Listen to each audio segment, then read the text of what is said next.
Typhoid fevers అన్నవి వర్షాకాలం వచ్చిందనంటే చాలా కామన్గా వస్తూ ఉంటాయి. మేజర్గా dengue, malaria or viral fevers లాగా ఈ ఫీవరు ఎంత జాగ్రత్త తీసుకున్నా వస్తుంది అని అనుకోవడానికైతే లేదు.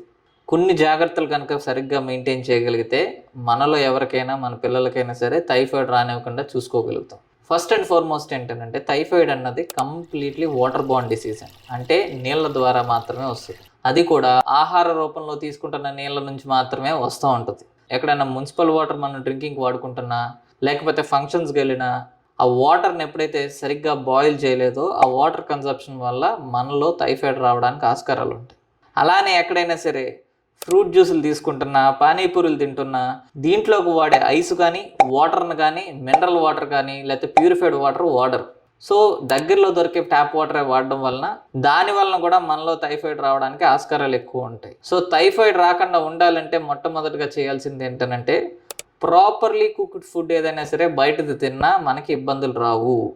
ఏ ఆహారం అయినా సరే 100 డిగ్రీలు దాటి కనుక కుక్ చేయబడింది అని అంటే కనుక దాంట్లో టైఫాయిడ్ ఉండడానికి ఆస్కారాలు ఉండవు. ఖచ్చితంగా అది గ్రౌండ్ వాటర్ అయినా, మున్సిపల్ వాటర్ అయినా సరే బాయిల్ చేసి అప్పుడు మాత్రమే తాగండి.